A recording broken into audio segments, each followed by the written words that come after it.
Eu sou apoiante da União Europeia, fui contra o Brexit, sou contrário a muitas políticas europeias, como sabes, sou contrário a certas políticas europeias, mas considero que de facto a Europa tem problemas democráticos no sentido em que a eleição que existe é para o Parlamento Europeu, para as outras grandes altas instâncias não há uma eleição direta, é tudo de forma muito indireta, e depois de facto temos alguns dos piores políticos aí para a Europa. Por exemplo, a nível nacional isso é claríssimo, quer dizer, os que vão para a Europa são os piores, os absolutos idiotas dos partidos todos.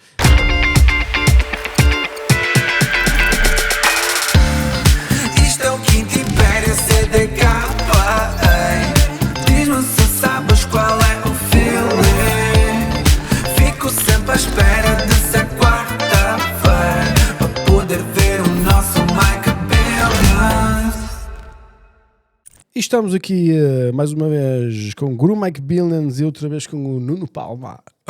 Nuno, foi um sucesso enorme o podcast que tivemos e muita gente solicitou e disse: devias convidar o Nuno outra vez para falar de outros temas e não ser só do livro, que foi super interessante. Eu também achei super relevante, foi um dos podcasts mais interessantes também para mim, que eu gosto desta componente de economia, de visão histórica, e aprendi muita coisa também na leitura do livro, como é natural, e também na tua explicação das ideias, não é? E portanto, tu vieste aqui de férias e aproveitamos, não é? Portanto, bem-vindo outra vez, Nuno. Muito obrigado, vamos a isso.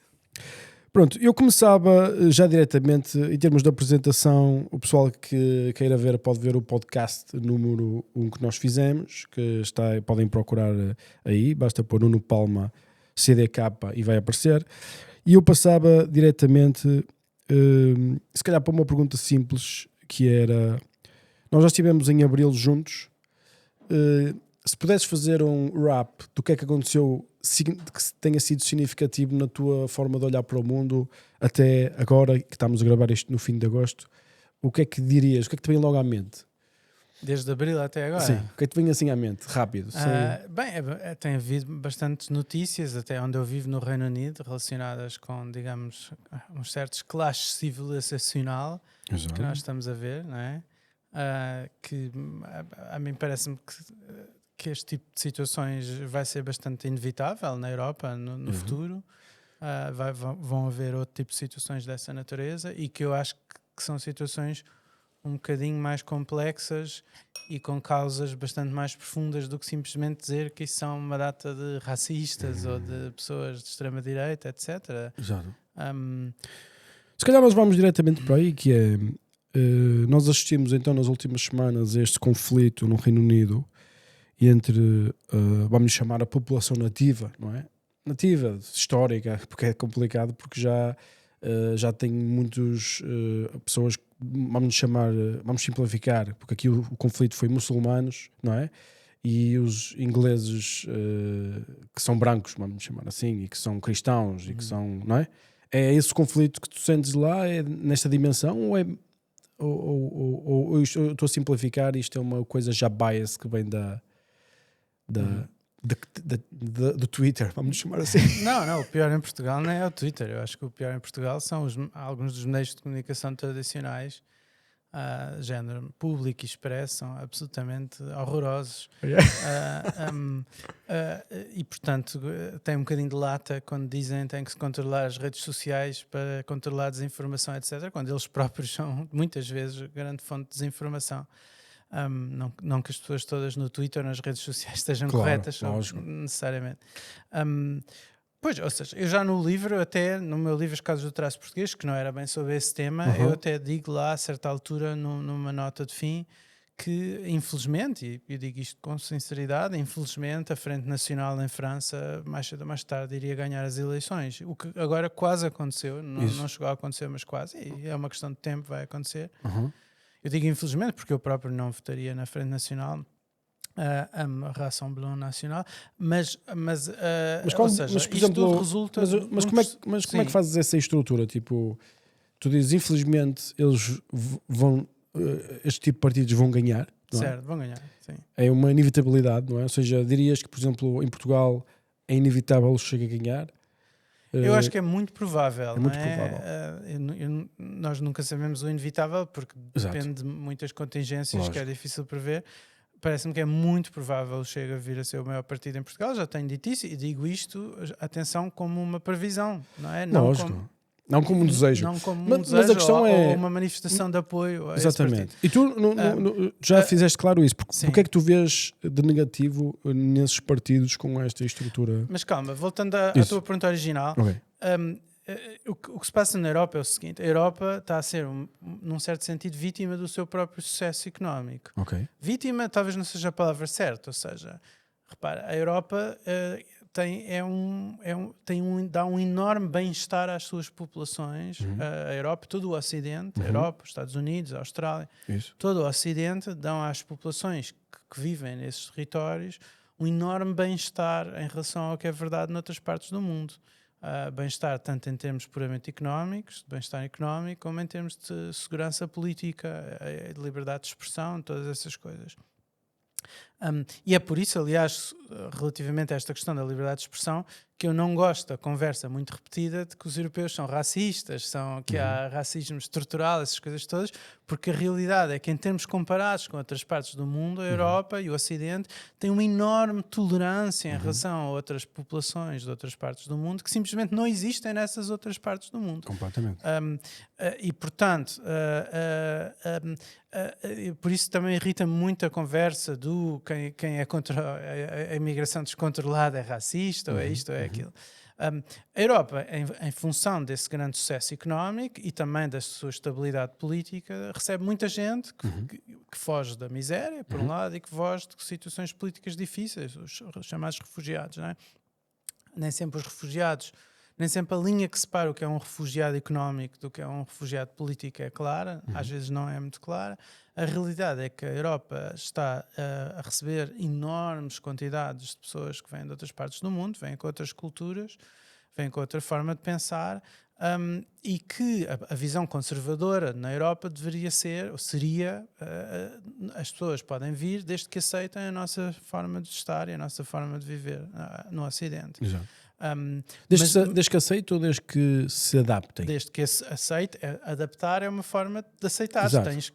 Concordas que vais ter de mudar para que Isso. estejas de acordo com as regras da Ou seja, sociedade que eu te se fosse viver para outra recebe. sociedade, como por exemplo uma estrutura ética diferente, com um conjunto de valores diferentes, e eu tenho necessariamente de me adaptar à estrutura que Exato. existe lá. Essa é a visão conservadora. Aliás, daí as expressões como jurar a bandeira, essas coisas, quando tens nacionalidade, tens de prometer. Agora, estas coisas, na realidade, na Europa, há uma percentagem de pessoas que pensam assim, as pessoas, digamos, mais conservadoras em termos sociais, mas depois há muitas pessoas que não pensam assim e que acham que devemos ter portas abertas, aceitar toda a gente, isto é tudo o país das maravilhas, etc. E isso é bastante perigoso, até porque muitas das pessoas que vêm, efetivamente, têm valores muito diferentes e vêm de países com valores muito diferentes, não é? Exato. Vêm defender, em Isso. casos extremos, desde a lei Sharia ou todo o tipo de coisas que, do meu ponto de vista, são inaceitáveis e do ponto de vista de muita gente são inaceitáveis, porque nós não podemos ser tolerantes com os que são intolerantes, não é? Ser tolerante com a intolerância é um paradoxo.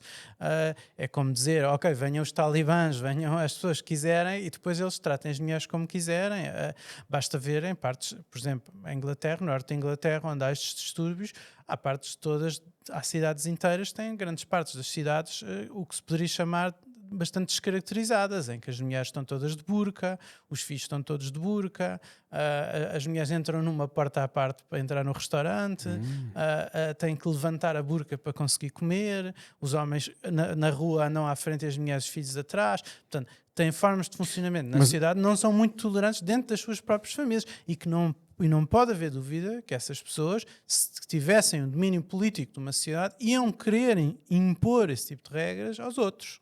Porque é aquilo que acreditam. Porque eles são profundamente intolerantes e acreditam que a lei de Deus é que conta. A lei de Deus em que eles acreditam. E se tivesse essa crença faz sentido, é um processo lógico e racional, não é? Ou seja, eu acredito que isto é a lei de Deus, portanto é isto que tem que ser instalado, não é? Muita gente acredita nisso. Agora, a Europa passou por um processo de secularização de alguns séculos que teve a ver, em grande parte, com deixar essa ideia de lado. Ou seja, a lei que conta nas nossas sociedades... Tornou-se relativo. é a lei dos políticos, é a lei que é aprovada nos parlamentos. Exato. Quando são democracias, e bem, os nossos representantes democraticamente eleitos passam leis e essa lei conta numa sociedade. Não é a interpretação religiosa do que é que diz um texto religioso qualquer, seja ele o Corão ou a Bíblia Exato. ou outros qualquer. Isso. E, portanto, na sociedade ocidental nós temos uma forma de organização da sociedade que muitas das pessoas que vêm dessas culturas não querem respeitar e simplesmente só temporariamente, para já, aparentemente respeitam ou vão deixando de passar porque não têm o poder político, não têm a capacidade de mudar a forma como a sociedade funciona, mas não pode haver dúvidas que se tivessem o poder, as coisas seriam bastante diferentes. E, portanto, parece-me natural que haja reação de algumas populações contra esse tipo de coisa, até porque em todos os inquéritos, as populações da Europa Ocidental, sistematicamente em todos os países, dizem que querem menos níveis de imigração mais baixos. E os políticos não têm sido capazes de fazer isso.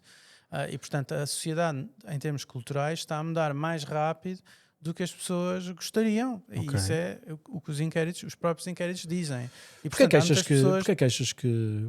Tens alguma tese de porque é que isto está a acontecer assim vamos chamar a rebelia do que é que a população quer?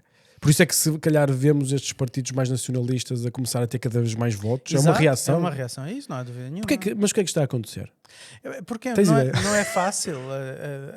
Todos os governos, a Inglaterra, por exemplo, estão sistematicamente a prometer vamos diminuir os níveis de imigração. Mas não conseguem. E sabem que é muito importante até para a sua própria sobrevivência política conseguir fazê-lo. E não conseguem. E desde aqueles que mais gritam stop the boats aos outros, que até o Labour Party não diz algo como o Partido Trabalhista não diria stop the boats, Exato. mas diz coisas parecidas. Exato. Sem dizer de uma forma tão extrema, no fundo está a dizer coisas parecidas e na verdade não é capaz de o fazer. É muito complicado fazer isso sem tomar medidas muito mais drásticas, que na verdade uma parte grande da população do Ocidente não concorda. E essa também é uma diferença grande do Ocidente em relação a outras partes do mundo, não é? É que no Ocidente há muita divisão do que é que, dentro das próprias populações, de qual é a forma correta de organizar a sociedade. E especialmente entre as elites intelectuais e políticos, há a gravíssima doença do wokismo, que é muitíssimo grave e que não permite muitas vezes uma discussão séria sobre estas coisas, porque facilmente leva a acusações de politicamente incorretas de quem tem opiniões diferentes. De certa forma está tudo ligado. Está tudo ligado, ou seja, se tu és acusado de racista ou de estar a ofender não sei quem, se tens ideias contrárias a alguém, isso é uma situação muito grave. E é por isso que eu digo que muitas vezes que o wokismo, que é uma coisa que é um bocadinho complicado de definir, mas as pessoas sabem o que é o wokismo, politicamente correto, a cultura do cancelamento, são a maior ameaça que o Ocidente enfrenta. Porque muitas das outras coisas que parecem ameaças, na verdade, são um resultado indireto do wokismo. Deixa-me elaborar aqui um raciocínio para tu comentares, que é a população de forma geral afirma de que gostava de ver uma mudança cultural mais lenta, menos níveis de imigração. Exato. Para tomares atitudes que produzissem o resultado para cumprir este desígnio que as pessoas desejam, significa tomar atitudes que, devido à instalação do wokismo que está na sociedade, seriam logo catalogadas como racistas ou exageradas, e então impedem que essas medidas sejam instaladas, que por sua vez faz com que a imigração continue a aumentar. É um mecanismo. É este mecanismo. Sim, porque há uma minoria que é relativamente minoritária, mas muito vocal, que quer impor uma espécie de polícia do pensamento. Isso. Em que tu és acusado de ser racista, xenófobo, de extrema-direita, etc., se tens certas posições que na verdade até estão alinhadas com o que grande parte do povo, digamos, da população mais corrente pensa. No entanto, nos círculos políticos, intelectuais, académicos, há certas posições que são consideradas de mau gosto e que não há coragem das pessoas. Muitas pessoas simplesmente não têm a coragem de enfrentar esse tipo de acusações. Também pode ter implicações profissionais. Exatamente, estatuto, pode ter implicações. Pode ter e muita gente. E tem implicações gravíssimas, porque muitas vezes as instituições por exemplo, uma universidade... Não querem problemas, digamos Não, assim. não, exato. Ou seja, se tu és acusado de fazer alguma coisa à tua instituição, tens uma data de burocratas a julgar o teu caso. E muitos desses burocratas têm preferências, a sua forma de pensar e de funcionar também podem ser muito diferentes da maior parte da população. Exato. Não é? Já tiveste problemas desse tipo? Eu Já já te tenho atacaram? tido imensos ataques, já houve imensas queixas para a Universidade onde eu trabalho, para a Universidade de Manchester. Também já tenho tido bastante mais relações com o Instituto de Ciências Sociais aqui em Portugal, em que tenho tido uma afiliação secundária que vou agora terminar em abril. E, portanto, sistematicamente, há uns anos atacavam mais porque eu acho que eles já perceberam que é um bocado de perda de tempo. Pois, acontece isso, não, exato. Eu não sou muito fácil Não de cedes. dobrar. E então, acho que já perceberam que é perda de tempo. Mas eu já conheço muitos colegas que foram obrigados a pedir desculpa por tudo e mais alguma coisa, ou sentiram-se obrigados. Exato. Não aguentaram a pressão. Não aguentaram a pressão. Há muitos casos desta situação e isto é uma situação muito grave porque no que toca a temas científicos, a discussões científicas, é absolutamente essencial tu poderes contrariar as ideias de outros. Exato. Ver um novo paradigma, criar Exatamente. um novo paradigma. É essencial, a investigação científica é isso, Exato. não é? É poder ver o mundo de pontos de vista diferentes e especialmente responder às provas científicas. Claro. A evidência científica é muito importante, não é? Quando tens dados estatísticos que mostram uma coisa, nós temos de ter uma academia em que não seja possível que alguém diga eu sinto-me ofendido pelas ideias que tu estás a defender. Ou sinto-me ofendido pelos factos que tu te Eu mostras. sinto-me ofendido pelos números, pelos factos. Exato. Isto é uma situação muito grave, porque o wokeismo é isso, ou seja, na Califórnia, em vários sítios em que têm tentado reformar a educação matemática em função do wokeismo, dessa ideia...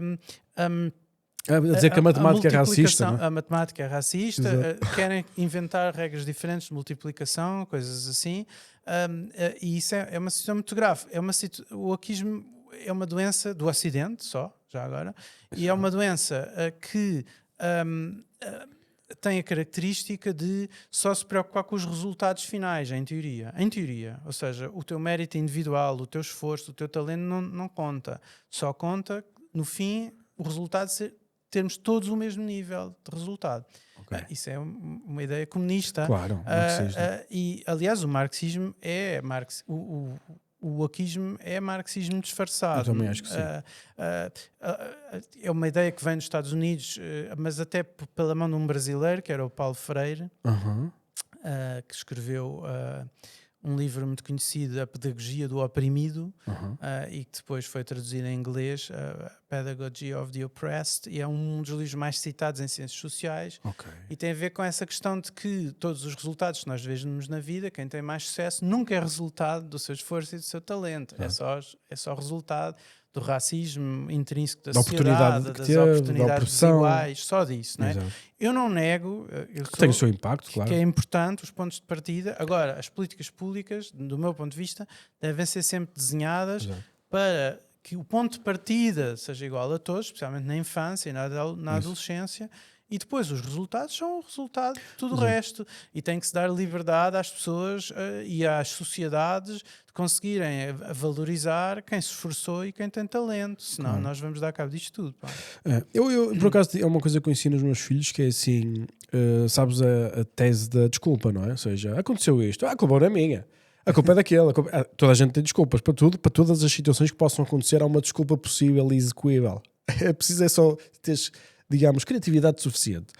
Eu, o que eu digo aos meus filhos é isto, que é ok, acontece uma coisa na tua vida, tu podes ter desculpa, pode ter sido uma coisa que foste tu que causaste, ou pode ter sido um ambiente externo ou qualquer coisa que te fez essa coisa que tu não tens culpa.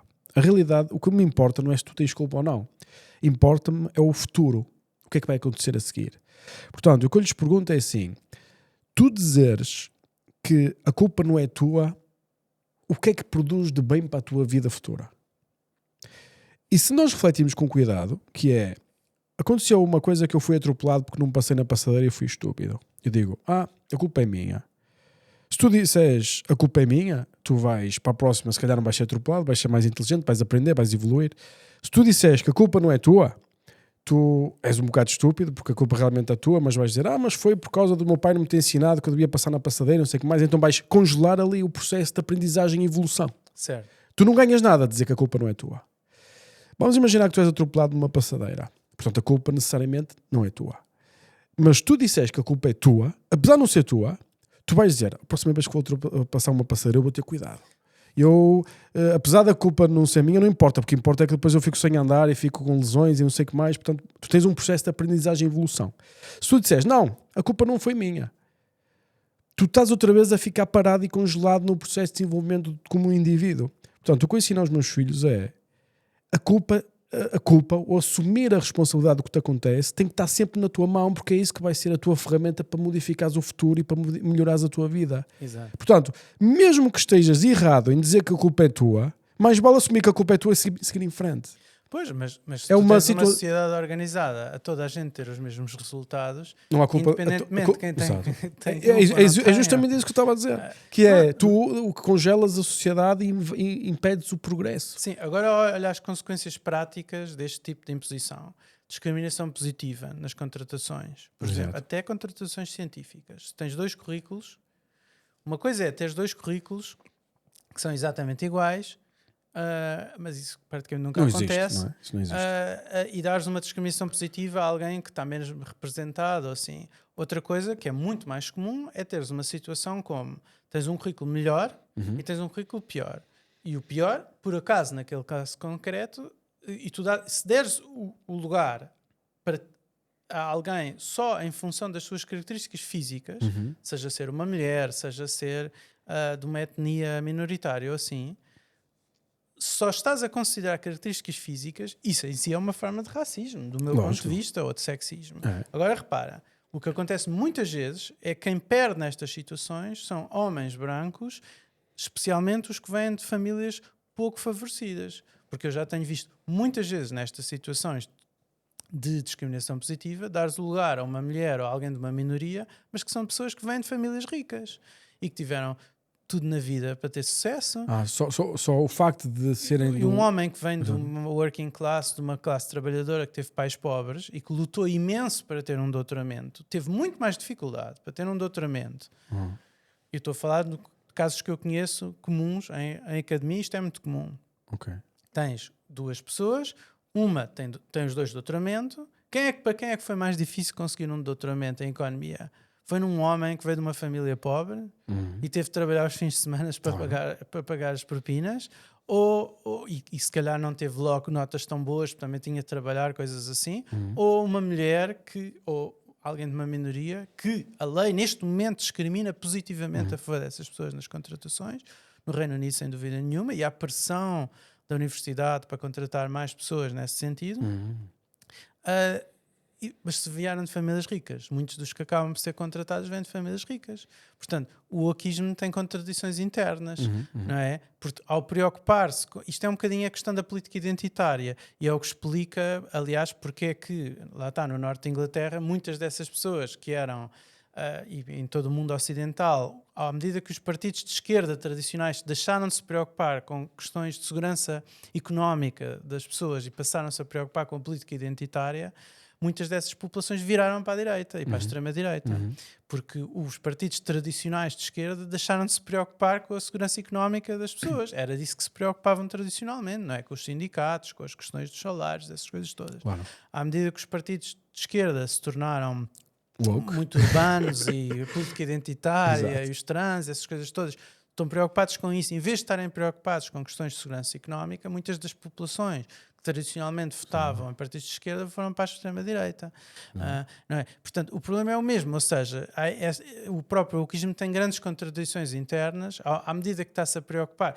Eu acho que isto tudo é um disparate, ou seja, nós temos de avaliar as pessoas pelo seu mérito. Lógico. E se queremos ter em conta as condições de partida, temos de ser sérios. As condições de partida não é a cor da pele, não é o sexo da pessoa. As condições de partida, então, considerem tudo. Considerem o background socioeconómico, se os pais tinham doutoramento ou não, se os pais vieram de famílias ricas ou não. Contratar alguém só em função da cor da pele ou do género, independentemente das condições socioeconómicas de que a pessoa veio, é um completo disparate. Isso é que é uma forma de racismo. Eu ainda sou mais radical aí. Eu acho que se deve apoiar muito quem não tem possibilidade e está a iniciar a sua vida, não é? Mas depois, no fim do trabalho executado e quando vais compensar pelo mérito como um currículo, para mim devia ser cego, no sentido que porque é que então, Mas isso já é uma lógica seguinte. Eu estou a dizer, Sim. mesmo na própria lógica woke, há aqui uma contradição interna. exato, Isto mas eu estou a questão é que começou por esta lógica que eu estou a dizer, porque nos Estados Unidos havia muito esta ideia de que há muitos anos atrás das cotas, de não sei o que mais para o pessoal, e degenerou numa coisa cada vez mais incompreensível e difícil de compreender, que é o caso que tu estás a falar concreto, não é? Exato. Que é, agora já nem importa, agora só Exato. tem é que ser E há duplos padrões por todo lado. Reparem, em função dos departamentos. Por exemplo, a economia é uma área em que há relativamente menos mulheres do que homens. exato. E, portanto, há muita pressão da universidade para contratar na economia. Eu estou a falar de coisas concretas que eu conheço. Mas em outros departamentos, mesmo da Escola de Ciências Sociais, por exemplo, Sociologia, há muito mais mulheres do que Exato, homens. exato. Mas muito mais. Lógico, Talvez 80% de mulheres, 70% exato. de mulheres. E, no entanto, não há pressão nenhuma para contratar homens. Exato. Portanto, há Exato. aqui enormes duplos padrão. Este duplo padrão, não é, do meu ponto de vista, não é aceitável.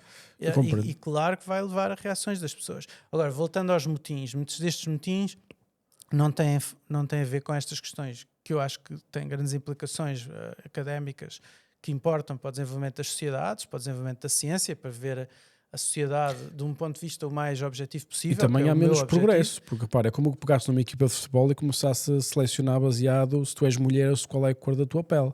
E eu, em termos de output, eu vou ter menos capacidade. Não sei se aceitas não, isso. Mas isso é. Há áreas em que essa segregação tem que existir, não é? No desporto. Mas porquê é que não tem que existir em todas as áreas? Ou seja, o que eu quero dizer é isto. Não, se calhar não me expliquei bem. Vamos imaginar que tu fazes uma estrutura, como estavas a dizer, ou a atual, que é, eu vou colocando não o que tem mais mérito, não o que tem mais capacidade, mas aquele que lhe custou mais, ou que precisou mais ajuda e não sei o que mais. Ou a cor da sua pele. Se eu fizesse isto numa atividade que fosse simples, de ver o resultado, tipo um jogo de basquetebol ou um jogo de futebol, eu se começasse a dizer, não, vamos por aqui algumas mulheres, aqui algum pessoal que teve dificuldades e tal, a minha equipa nunca ganhava. Mas isto, o princípio para mim é sempre o mesmo em todas as áreas, que é o mérito. Tem que Isso. haver o mérito, Mas e porque o mérito- a igualdade de circunstâncias quando há situações de concorrência. Exato. Por exemplo, lá está, num desporto físico ou no boxe não se deve misturar homens e mulheres no mesmo grupo porque não seria, não Sim, levaria à aí é igualdade de impossível, mas circunstâncias. por exemplo, mas vamos selecionar que Agora- tu dizes assim, este rapaz veio de uma família muito pobre, é ele que tem que jogar no Benfica e não este jogador que é o melhor. Mas aí a questão aí é diferente, ou seja, aí em situações puramente intelectuais ou outro tipo de, ou até de esportes, etc., em que tenhas de fazer uma seleção de quem são as pessoas que vão trabalhar, eu não tenho sensibilidade absolutamente nenhuma, não aceito que se faça discriminação por motivos puramente raciais. Isso é que é ser racista. Eu não sou racista, nem sou sexista. Mas socioeconómicos. Não acho que os homens... Mas isso é diferente. Aí eu consigo ter alguma simpatia e perceber porque é que esse lado até poderia ser levado em conta. Mas não é isso que acontece na prática de todo. Ninguém leva isso em conta. Ok. É, Ou seja, é muito pior do que isso. o que eu estou a dizer, o princípio que é utilizado na prática, que é simplesmente olhar para a cor da pele ou para o sexo da pessoa, Isso. implica achar que essas características físicas são um sumário perfeito da dificuldade que a pessoa teve na vida.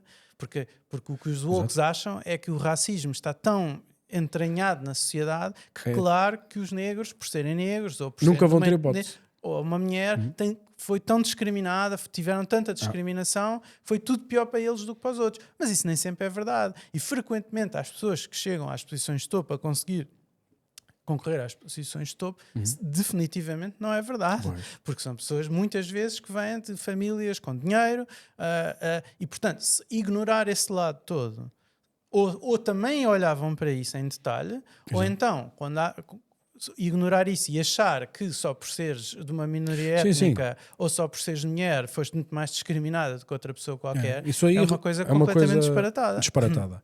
Mas eu queria reduzir ao ridículo a situação que não é tão disparatada, porque eu nem com essa concordo. Eu acho que o progresso de uma sociedade vem, não é uma questão de oportunidades, não é uma questão, é questão de quem é que conseguiu? Seja com ajuda ou sem ajuda, o output da sociedade, a sua capacidade de progresso, evolução e produzir o bem para todo o resto da comunidade, vem da maximização dos melhores. Sejam estes os melhores, tiveram muita ajuda ou pouca ajuda, isso é irrelevante, o que importa é o resultado final. Porque, repara, o que eu quero dizer é isto, por isso é que eu estava a falar no futebol. No futebol, quando olhas para um jogo de futebol, tu não olhas quanta ajuda é que ele teve no passado, Claro. quanto dinheiro é que ele teve no passado. Claro. Tu olhas objetivamente para ele este ano marca golos, Exato. ganha, faz, joga bem, porque tu queres o output máximo do resultado. Pois, mas Miguel, isso depende em que parte, qual é a política pública concreta que estamos a falar. Quando é o momento de contratares alguém, parece-me que as instituições só deviam era lavar as mãos disso. No momento que tu contratares alguém, sejas tu numa empresa privada, como a Prozis, para mim é o melhor, ou eu quero seja, lá uma saber, universidade. eu não quero saber do Exatamente. passado. Tens de ver. Eu quero lá saber de onde é que naquele vens, que momento, cor é que calma, é. mas o passado nós temos de saber deles noutro ponto da organização da sociedade, que é as políticas públicas Isso. do Estado devem estar organizadas para dar, dentro do possível, as mesmas condições de partida às pessoas e para diminuir as desigualdades que existem numa primeira fase da vida, especialmente quando as pessoas ainda não têm capacidade de tomar as suas próprias decisões. Exato. Na sua infância Isso. e na sua Também acho que adolescência, em que, digamos, há um certo totoloto da vida, Isso. tens a sorte de ter nascido para uma família que te tomou conta bem de ti, tinha as condições socioeconómicas para o fazer ou não. Exato. Devemos separar as águas. Esse papel é do Estado. Um Estado que funcione bem, tem políticas públicas que tenta diminuir as desigualdades à partida para que todos tenhamos uma possibilidade de Isso. que o nosso talento intrínseco venha todo Se desperte e tenha a oportunidade desperte. de crescer. Não é? Mas depois, quando a pessoa chega à idade adulta, pronto, o Estado, aliás, estar-se a concentrar, a tentar diminuir desigualdades numa fase posterior, até distrai o Estado de se concentrar na fase No que é fundamental. na fase fundamental, Exatamente. que é a infância e a adolescência. Exatamente. O Estado deve lavar as mãos a partir da idade adulta. Exato. As pessoas. Eu no futebol diria, as escolinhas é uma coisa, futebol profissional é outra. Por exemplo, Era é o que eu uma dizia. forma de o fazer. Certo? Ou seja, as escolinhas é para formação e também tem que se dar apoio. Às vezes o objetivo não é ganhar, às vezes o objetivo é formar. Mas quando chegas ao futebol profissional, o objetivo é ganhar. Ou seja, aí quem é que vai ganhar esse E vamos destruir uma sociedade. Lá E está. vamos destruir Se uma obrigar sociedade. as empresas privadas Destrói uma sociedade. a fazer essas coisas, se obrigar as universidades. Mas já obrigam, sabes que já obrigam. Nas Há empresas muita cotadas, pressão, são obrigadas. felizmente, sim. Nas universidades, claramente, há contratações a ser feitas unicamente em função de critérios como cor da pele. Isso é racismo, quer dizer, isso é que é o verdadeiro racismo, não é? Então, Isso resulta, lá está, desse processo histórico de que o marxismo, quando, digamos, desistiu de tentar tomar conta de forma violenta da Ou seja, sociedade. à medida que fomos eliminando a pobreza da sociedade, Pois, ou seja, um a bocado questão assim, é o não é? seguinte: a partir do fim da União Soviética, no princípio dos anos 90, quer dizer, deixou de ser possível em círculos académicos a defender o comunismo na sua implementação política prática.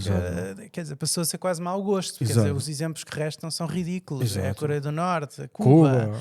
não faz sentido nenhum. São coisas Tivemos patéticas. uma experiência tipo Venezuela e vimos o que é que aconteceu, não é? É ridículo. Exato. E portanto, que não é um caso tão extremo como Cuba e a Coreia do Norte, mas, Não é? Mas dá-lhe mais 20 anos. Sim. Exato, mas para lá caminha. Exato. Aí também há uma questão de maldição dos recursos à mistura, depois podemos falar disso. Exato, também é um bom exemplo. Mas aqui o ponto é este: é quando tu tens uma sociedade em que nos círculos académicos muito dominados pelo marxismo intelectual, sempre foram, especialmente nas ciências sociais e humanidades, em que as pessoas eram abertamente comunistas, etc., grande parte. Exato. E para muita dessa gente só há dois tipos de pessoas. Muitos professores de história, etc., nas universidades, ou tu és marxista, portanto és bom, ou és neoliberal, malvado. Exato. Por isso é que eu estou sempre a ser acusado de ser neoliberal, que é um completo disparate. Portanto, não há outra coisa. És os bons ou és os maus. Okay. E depois quando deixou de ser possível argumentarem que a União Soviética era um exemplo para os outros países, porque caiu de podre, claro. Eles tiveram de mudar de estratégia. E, portanto, em vez de termos uma estratégia em que vamos tomar conta das ideias das pessoas para que vamos defender aquele tipo de sociedade, vamos tomar conta das instituições devagarinho. E vamos tomar conta das instituições. E o wokeismo é isso. O wokeismo é uma estratégia de ataque às instituições, Ou seja, ataque à ciência, isso. ataque à modernidade, ataque ao iluminismo, ataque às sociedades ocidentais, tentando convencer o maior número de pessoas de que nós estamos em sociedades em que o colonialismo é que explica porque é que estas sociedades são ricas, o que é um absoluto disparate, em que o racismo está em todo lado, é estrutural, é isto, é aquilo, em que quem não defender este tipo de políticas de contratação por critérios raciais, que é o que são, ou por critérios puramente físicos, e quem diga, não, temos de contratar por mérito, temos de contratar por quem tem mérito científico, esses é que são os racistas. E, portanto, é virar a sociedade ocidental contra ela própria. E depois... Destruir por dentro. E depois, repara, como nós falámos da outra vez... Antes de avançar, só uma coisa, só para ver se eu percebi o que é que estás a dizer. A academia, ou seja, toda esta estrutura marxista que existia dentro da academia teve que se adaptar, e a sua adaptação pós-União Soviética foi o nascimento da cultura woke. É isso que estás a dizer? Exato. A cultura woke tem origens ainda anteriores, sim, mas teve um grande uma apropriação, não é? Exato, porque foi uma estratégia do marxismo sobreviver depois do fim da União Soviética. Okay. E é uma estratégia muito eficaz, porque lá está. E muitas das pessoas que estavam nas instituições renderam-se um bocadinho a isso, porque foi passinho a passinho, não foi tudo uma vez. Foi uma questão muito gradual. Foi, nós não temos nenhum professor... temos poucas mulheres neste departamento, ou não temos nenhum professor negro, vamos contratar um, independentemente do mérito, independentemente do currículo, independentemente dessas coisas todas, não é? Se não temos, tem que ser por causa do racismo. Ignorando, lá está, a distribuição de talentos não tem que ser igual em função de todas as áreas. Lógico. Ou seja, lá está, há certas áreas em que naturalmente as mulheres vão para certas áreas, e nessas áreas não há pressão para contratar mais homens. Lógico.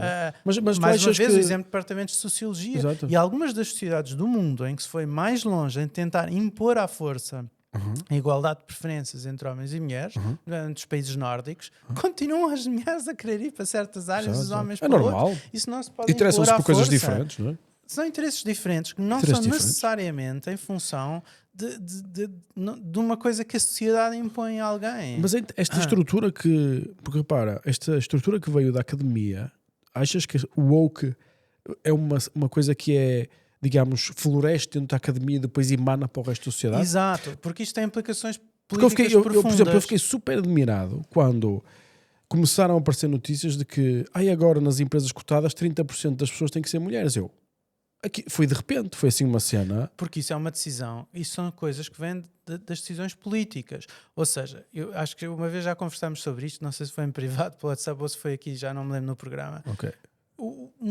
Os políticos não têm ideias próprias, nunca têm ideias próprias. Bem. Todos os políticos, a forma como pensam pelo mundo, são ideias de intelectuais. São ideias que de uma forma ou de outra vêm da academia ou dos intelectuais. Não é? Todas as ideias, todos os termos que nós usamos para descrever a realidade e as opções políticas que existem na realidade, seja conservadorismo, importância que dá às instituições, à mudança gradual, a pensar nas coisas passo a passo, seja o liberalismo económico e político, seja o comunismo, todos estes conceitos são conceitos intelectuais, desenvolvidos pelos intelectuais nas universidades ou em outro tipo de sítio de natureza académica. Não é? Portanto, os políticos, à medida que este tipo de ideias se tornam muito dominantes na academia, vão sempre passar para os políticos. Vão sempre passar, e também passam para as populações que, direto ou indiretamente, seja porque estão a estudar na universidade, que normalmente é menos de metade da população que estuda nas universidades. Mas tem algum nível de influência? Sim, mas na depois, comunicação social? Na comunicação social, nos jornalistas, nessas coisas todas. E depois há muitos, digamos, académicos que no fundo são políticos, disfarçados, não é? Que fazem ativismo político. E há muitas pessoas no Twitter incógnitos que são jornalistas? Acredito que sim. Eu diria que metade. E os jornalistas, muitos deles, grande parte, infelizmente, esqueceram-se da necessidade de objetividade, não é? Nem fingem, nem escondem. Mas o curioso é que eu vi isto tudo a acontecer nos Estados Unidos, começou muito mais cedo do que aqui na Europa, pelo menos em termos de informação pública. Eu não sei, da academia se calhar já vinha de trás, muito de trás, como tu explicas, que eu nunca tinha pensado nesse fenómeno. Mas quando vejo isto a acontecer, eu vejo toda a gente distraída e ninguém se interessava por nada destes temas. Vamos fazer isto, acho muito bem, vamos fazer isto muito bem. E há um certo momento no tempo que começa a haver uma reação grande da população. Ou seja, o que é que despertou a população para começar a criticar este fenómeno do woke? Que se calhar há 24 meses nem sabiam que existia a palavra woke. Certo, estamos a falar no Ocidente, não é? Sempre No Ocidente. Ocidente está a haver uma grande polarização, não Isso. é? Nota-se, nos últimos anos é uma coisa intensa, não é? Exato, mas essa polarização também resulta disso, não é? Repara, nos Estados Unidos quase todas as pessoas estão a enfrentar nas suas vidas quando Achas que isto está a concorrem- chegar à vida das pessoas? Está a chegar à vida das pessoas, precisamente. Quando tu concorres a qualquer posição, se tu Exato. Até, por exemplo, nos sentes- Estados Unidos, até para pedir um crédito bancário. para todo tipo de situações, todas estas coisas têm implicações políticas. Porquê? Porque os bancos depois têm que reportar qual é a percentagem que dão a diferentes grupos, etc., a diferentes pessoas, etc., e não querem, os próprios bancos não querem ser acusados de racismo. Esta acusação fácil de racismo ou de, em geral, de seres politicamente incorreto, não é? Sim, qualquer coisa que esteja fora do padrão. vamos Qualquer chamar coisa assim. que esteja fora de um padrão que te querem Impor, que exatamente. te querem impor. Que muitas vezes é diferente do fluxo normal da sociedade.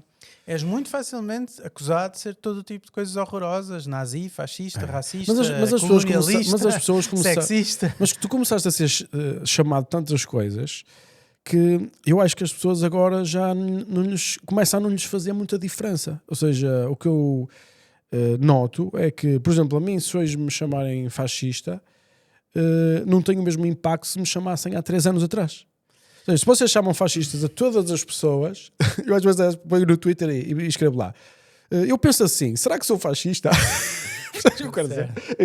Será que o meu cão acha que eu sou fascista? Ou seja, o que eu quero dizer é noto uma insensibilidade para a população em muitas áreas e o nível de tolerância para outras coisas que não seriam toleráveis. Exemplo, se calhar há 4 anos, quando o partido chega a Portugal, 99% das pessoas, ou 95%, dizia que achava mal. Passaram 4 anos e agora se calhar só para aí 40 ou 50% acha mal. Certo, e o Chega objetivamente não é fascista. Isso Claro que não, um absoluto Não, disparate. Mas o exatamente. facto de ser frequentemente acusado de ser Utilizado fascista é muito significativo. Exato. Ou seja, as pessoas começam a ignorar qualquer nível de alerta que exista na utilização dessas palavras, vamos chamar assim. E desses... Ou seja, parece que o pessoal fica insensível, não é? Antes chamavas racista a uma pessoa e toda a gente olhava para essa pessoa. Hoje chamas racista a tantas pessoas que tu já não olhas para ninguém. Não sei, há muita gente que não gosta da acusação de ser racista e, portanto, mesmo por mais falsa que possa ser, em alguns casos pode ser verdadeira, não estou a negar que possa haver pessoas racistas, Claro, certamente há, é muito menos do que muitas pessoas acusam de haver. Exato. E, portanto, há muitas pessoas que objetivamente cedem ao politicamente correto porque sentem-se intimidadas com esse tipo de acusações. Achas que Isso ainda... é um dos mecanismos que leva a este avanço antimérito. Exato. Mas tu achas que, na tua perspectiva, achas que a população e as pessoas, vamos imaginar na tua área, ainda não existe uma reação, como por exemplo a tua reação que tu produzes? Achas que tu és uma pessoa completamente... uma exceção dentro do sistema? É mais fácil estar calado, porque se tu estás calado já estás. Quem tem mais a ganhar com isto é quem ainda não está dentro, digamos, do sistema, quem ainda não tem um bom emprego estável, etc. É quem tem mais a perder com estas políticas antimérito, não é? Lá está, alguém que seja um homem branco vindo de uma família pobre é quem mais perde com isto. Ok. Tu achas que já está instalado, prefere nem falar porque já está bem? Muitos dos que já estão instalados já têm o emprego, etc. Ficam calados porque mesmo que achem mal. E muitas vezes as pessoas privadamente... Há muita falsificação de preferências. Muitas pessoas privadamente dizem muito mal destas políticas, mas depois publicamente ficam caladas porque... Não querem prejudicar a sua própria vida. Não estão para se chatear e para ter problemas. Exatamente. E quem tem mais a beneficiar com isso é quem tem menos voz. É quem ainda não Então tu achas que a reação que nós temos visto então é dessas pessoas que têm menos voz? É que essas pessoas começam a tornar atitudes mais voltando radicais? Voltando àquela questão... Este problema dos wokeismos, sem dúvida, é uma das causas, e é uma causa que é pouco falada, não se fala por aí, mas parece-me que é claramente uma das causas. Todo aquele norte zona do norte de Inglaterra, mas a isso interage estes problemas, digamos, culturais de classes entre civilizações que estávamos a falar antes, Exato. não é? Isto está tudo ligado. Está tudo ligado. E aquela zona do norte de Inglaterra, e em algumas coisas eu acho que as pessoas estão erradas, ou seja, muitas daquelas pessoas sentem que muitos dos imigrantes estão a vir, estão-nos a roubar os nossos empregos aqui. E Exato. essa lógica em si não me parece estar muito correta. Ok. Agora, é diferente as pessoas dizerem que sentem que a sociedade está a mudar depressa demais em direções que as pessoas não gostam. No norte da Inglaterra há muita subsídio-dependência, mesmo dentro da classe trabalhadora britânica branca, digamos, exato. muita subsídio-dependência, porque é uma sociedade que tradicionalmente gerava bastante riqueza, a Inglaterra, apesar de muito, muito concentrada em Londres, mas depois, como um todo, gerava níveis de impostos que depois dava para redistribuir muito, mas acaba por gerar muitas vezes muita subsídio-dependência, com famílias até muitas vezes com muitos filhos, etc., todos a viver de subsídios. Essa realidade existe, não é possível negar que existe. E depois, aquela toda a zona que foi de onde houve a primeira Revolução Industrial, depois teve um grande processo de desindustrialização durante o século XX, que não ficou nunca muito bem resolvido. Depois, durante o período da Thatcher, aquilo foi tudo mesmo, acabou aquilo tudo. Não estou a culpar a Thatcher, muita gente culpa, isso é um disparate. Foi um processo que foi gerido, se calhar podia ter sido melhor gerido, mas criou uma data de pessoas que não tinham uma ocupação natural, não é? Às vezes as desindustrializações criam isso. E que, lá está, ficaram muito subsídio-dependentes e são pessoas que reagem muito mal, lá está, por um lado, a essas vagas de imigração que têm um processo cultural associado, pessoas muito diferentes das locais, etc., das originais que viviam lá, e que nem sempre estão bem integradas, podemos falar sobre essa questão da integração, e por outro lado, as pessoas não têm uma solução simples para a sua vida ali, e portanto... Como os partidos de esquerda tradicionais deixaram de se preocupar com os problemas económicos das pessoas e só falam destas questões identitárias, etc., as pessoas viram-se para o Reform Party e viram-se para a extrema-direita muitas vezes, e acredito que alguns depois o racismo também apareça também em associação com estas coisas. Muitas vezes floresça também por isto, sem dúvida. por problemas económicos que estão mal resolvidos e que o Ocidente não está a saber responder bem. E reparem, muitas destas comunidades que vivem lá, que vêm de outros países, recusam-se a integrar-se. Nem todos, há outros que se integram bem. Há pessoas perfeitamente integradas na sociedade inglesa e que aceitam perfeitamente as regras de sociedade, do funcionamento da sociedade, e são os primeiros, aliás, a criticar os outros. Exato. Mas também há pessoas, estão várias gerações, e na geração seguinte, isso é que me preocupa muito, é a geração seguinte continuar com as burcas. Uma coisa é a primeira geração que apareceu, as mulheres terem burca, mas isso faz por exemplo. parte da cultura deles. A geração seguinte, crianças jovens, todos de burca, a levantar para comer, a entrar numa porta diferente dos homens. Eu considero inaceitável uma sociedade ocidental e considero que as sociedades ocidentais têm de ter a capacidade de impor as suas próprias regras nas nossas próprias sociedades, porque os outros nunca aceitariam que nós fôssemos para lá e as nossas mulheres de mini saias lá. Lógico que não aceitariam. Agora repara nisto. Mas como resolver não é simples. Mas aceita-se a cultura. França, aceita-se a cultura. Mas espera, como resolver não é simples. Por exemplo, a França tentou proibir as burcas. Exato. Proíbe. Eles não proibiram. A Inglaterra não. Em França é proibido. Na Suíça também. A Inglaterra. E funciona? Tem funcionado? Mas não funciona. Tem falhado. Ninguém usa. Ninguém cumpre a lei. A lei não é cumprida. Uma coisa é, tu vais nos Champs-Élysées, a polícia, se vir uma de burca, pode dizer uma coisa. Mas agora lá no meio do... Exatamente. Nos subúrbios... Os franceses nunca foram muito cumprir as leis emanadas pelo governo. Portanto, agora repara, a estratégia de proibir não só falhou, como pode ter piorado a situação. Pois. Porque até gerou naquelas comunidades uma vontade de sinalizar a virtude. Até dentro das próprias comunidades. Nós usamos burca, nós é que estamos bem. Isto é o que nós acreditamos. Nós é que estamos bem. Mas repara. Agora, portanto, a Inglaterra aí foi num caminho diferente da França. Isso. A França proibiu, a Inglaterra não proibiu. E a Suíça também proibiu. A Suíça parece-me já proibiu. Há vários países europeus que têm proibido as burcas. E os burkinis, a Dinamarca e também. Coisas todas. Agora, não tem funcionado. Objetivamente não tem funcionado. Para mim nem Qual parece... é a alternativa? Diz. Não é necessariamente simples. Repara, Portugal, há 100 anos atrás, em Portugal, também as mulheres para ir à missa todas usavam um lenço na cabeça. Exatamente. Portanto, as sociedades eram muito mais socialmente conservadoras que são hoje. Isso. A sociedade ocidental toda, à medida que se secularizou, tornou-se muito menos socialmente conservadora. Isso. Agora, repare, eu até tenho investigação que eu mostro que um dos sucessos económicos do Estado Novo em conseguir alfabetizar a população teve a ver com precisamente a respeitar as culturas das pessoas. Ok, eu Ou seja, lembro-me não disso. querer impor à força. Exato. A Primeira Porque senão República... as pessoas desconfiam. Exato. A Primeira República tentou separar os meninos e as meninas das salas de aulas. Exato. Isso não funcionou. Os pais não queriam mandar os filhos para a escola. Isso. Portanto, às Ou ao vezes... contrário, diz ao contrário. A A Primeira Primeira República República quis juntar. quis E juntar as na mesma pessoas sala não de aula e queriam. as pessoas não queriam mandar Isso. os filhos para a escola. O Estado Novo decretou, ainda a ditadura militar, depois o Estado Novo decretaram a separação dos sexos, não só nas salas de aulas como nos recreios, mandaram pôr crucifixos nas salas de aulas, essas coisas assim, Isso, e as pessoas mandaram os filhos para a escola. Exato. E no longo prazo, isso não só levou à alfabetização das populações, como no mais longo prazo, levou à própria maior secularização, porque uma sociedade mais com níveis de literacia e de capital humano mais altos naturalmente, também acompanhou o espírito dos tempos da Europa mais e, portanto, acabou no longo prazo até por secularizar mais. Mas a população... Portanto, às Estavas vezes, a falar da isto até é solução. uma ideia um bocadinho socialmente conservadora. A ideia Isso. de que a sociedade não se pode mudar radicalmente toda de uma vez. Isso. De cima para baixo, querer mudar tudo. Isso. Portanto, eu até tenho alguma simpatia com o Reino Unido não querer proibir simplesmente as burcas. Ok.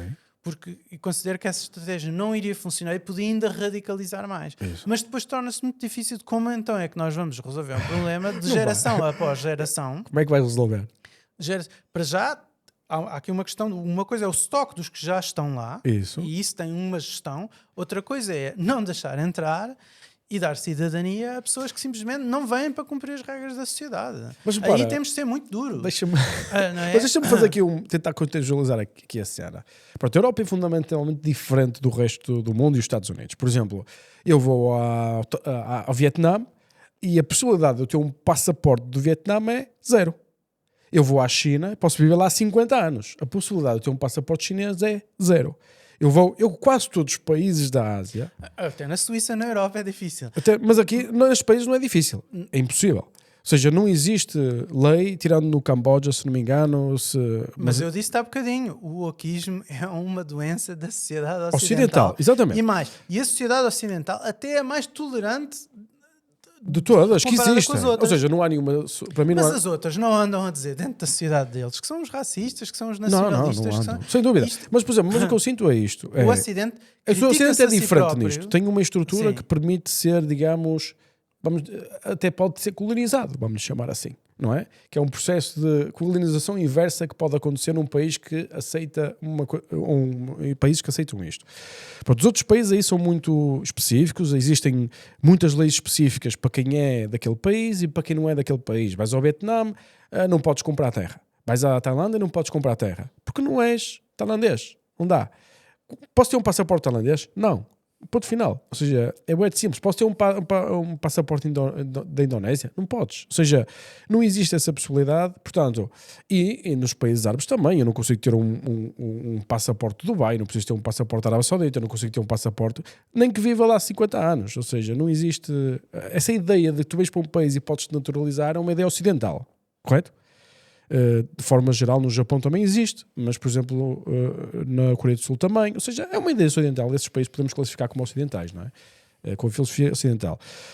A questão aqui é: tu tens culturas diferentes, ou seja, que vêm de uma organização de pensamentos diferentes. Vamos imaginar, os muçulmanos acham que devem andar do hijab, não é? Nem todos. Há Nem muita todos. variação dentro Há muita deles. variação, mas, Ainda por exemplo... O hijab ainda vai ela com ela. O hijab, O hijab ainda é... Mas o hijab minimamente é o que diz aceitável. no Corão, é o hijab. Não diz a burca. Estas coisas, os textos religiosos são sempre E depois podem ser sujeitos a interpretados como interpretações. quiseres, não é? Mas vamos, pronto, então não vamos entrar por aí, porque tens toda a razão. É sempre muito fácil de interpretar, porque depois é uma questão de zelo, mas a realidade é esta. Tipo, uns pensam de uma forma, outros pensam de outra. Então o hijab, agora a burca é que é inaceitável. Mas numa repara, sociedade mas ocidental, repara, mas uma tu- mulher é mas- uma violência Mas é isso que eu brutal. quero pegar. E os Tu dizes tipos- assim, é inaceitável. Mas porquê que é inaceitável? Porque a burca defender a burca, que ironicamente é a extrema-esquerda e sempre a falar em nome da tolerância, querem que seja tolerante perante quem é profundamente intolerante. Mas repara, mas as mulheres que usam burca, a maior parte delas quer usar burca. E possivelmente, não sei, mas possivelmente algumas até querem impor na geração seguinte que Exatamente. também usa burca. E porque é que então tu dizes que é intolerável se as pessoas querem? É uma visão diferente do Um dos mundo. princípios do Ocidente, da organização ocidental, e isto já vem desde há séculos, Isso. é em que é a emancipação das mulheres. E as mulheres não serem tratadas como inferiores em relação aos homens. Não é? Exato, mas se as Portanto, mulheres... esta sociedade é uma sociedade profundamente Mas isso é um doente. valor estabelecido? Achas que, No Ocidente, achas que sim. esse valor não pode ser No Ocidente, alterado? sim. Eles querem alterar, não é? Muitos Exatamente. querem Ou seja, como alterar. tu não tens objetividade na estrutura dos valores que... Porque eles, os muçulmanos neste caso, têm objetividade na sua estrutura de valores, que é o Alcorão. Exato, mas eles, Nós não temos. Exato, mas eles têm um pensamento estruturado sobre isso, com o qual eu discordo profundamente. Sim, mas é estruturado e agora, objetivo. Mas o que é mais curioso é que isto no Ocidente só está a ser um problema precisamente porque os que mais falam em nome da tolerância no Ocidente, os tais wokes e companhia, são os que mais defendem essa gente no Ocidente. Exato. São Mas os que mais permitem essas coisas no eu Ocidente. percebo o que queres dizer. Eu estou aí um bocadinho atrás e a dizer assim, porque é que essas pessoas não têm legitimidade para viver da forma como querem? Desde que vivam nos países deles, gerem os países deles Mas como aí- querem. Eu não quero é que venham cá estragar isto. Exato. Mas também acho mal que tratem as mulheres mal nos países deles. Mas enfim, nos países deles estão a gerir a coisa à Mas maneira repara, deles. mas tu não estás é? a reparar como estás a criar eu uma não quero estrutura... impor Mas- eu não quero impor nos outros os princípios do Ocidente.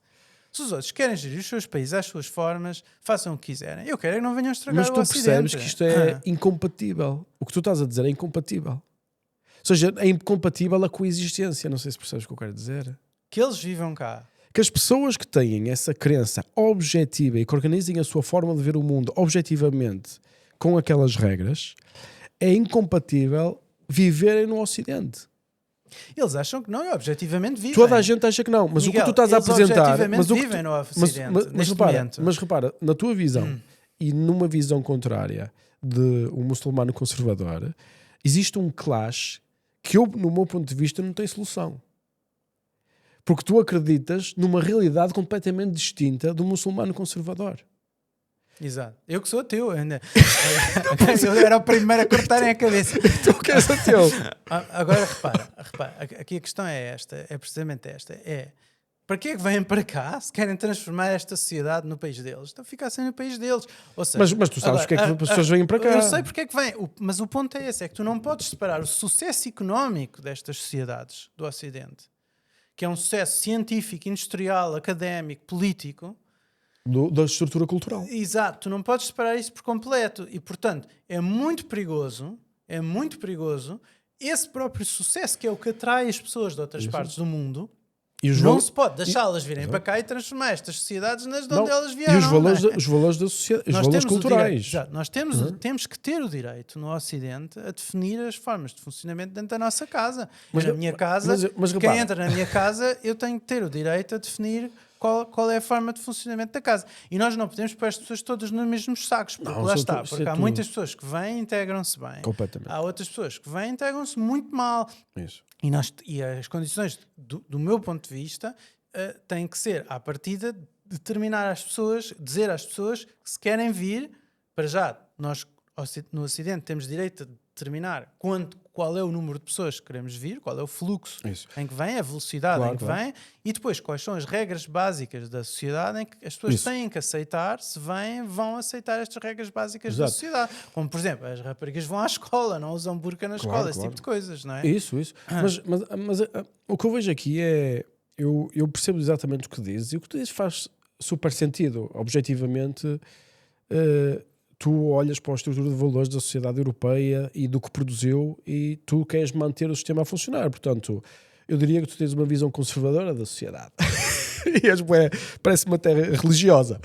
Isto para brincar contigo por causa de ter isto que é teu. Mas a questão é, porque no fim acaba por emanar tudo na visão cristã do que é que uma sociedade deve ser, não é? A questão aqui é, eu isso percebo tudo. Eu tanto percebo, eu se fosse, repara, eu tenho uma ideia conservadora da sociedade e eu gostava de ver a sociedade a mudar na direção do que eu penso que é a melhor sociedade. Tu tens a visão da sociedade europeia e ocidental. Tu gostavas de ver a sociedade a ser preservada e a mudar na direção que tu achas que é melhor.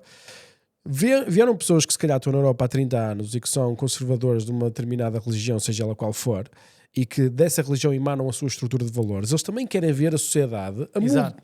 Toda a gente quer isto. Toda a gente quer a mesma coisa é incompatível. Exato. Ou seja, é como tu dizes, eu quero que isto seja azul, mas o outro diz, eu quero que o carro seja Claro. verde, mas o outro, eu quero que seja amarelo.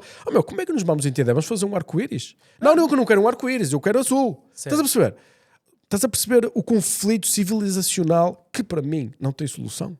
A sociedade ocidental, do meu ponto de vista, determina-se por 3 pilares fundamentais para compreendermos o que é a sociedade ocidental e porque é que é tão única a comparar com outras partes do mundo. Isso. Primeiro é a filosofia grega, não é? Muitas ideias helenismo, políticas que vêm do Platão, dessas coisas. Depois é o cristianismo medieval. Isso. É o segundo pilar, que teve um grande desenvolvimento também com grandes implicações políticas. Isso. Para o aparecimento de certos tipos de direitos, primeiro direitos negativos, não de fazerem violência, não de fazer certas coisas, gradualmente direitos positivos, teres direito à educação, essas coisas. Isso. E depois, finalmente, o iluminismo, que é uma coisa Isso. fundamental, que é nós compreendemos a realidade à nossa volta em função do que diz a ciência, não é? Simplificando um bocadinho. Estas pessoas que vêm muitas dessas partes do mundo não respeitam nenhum destes 3 pilares.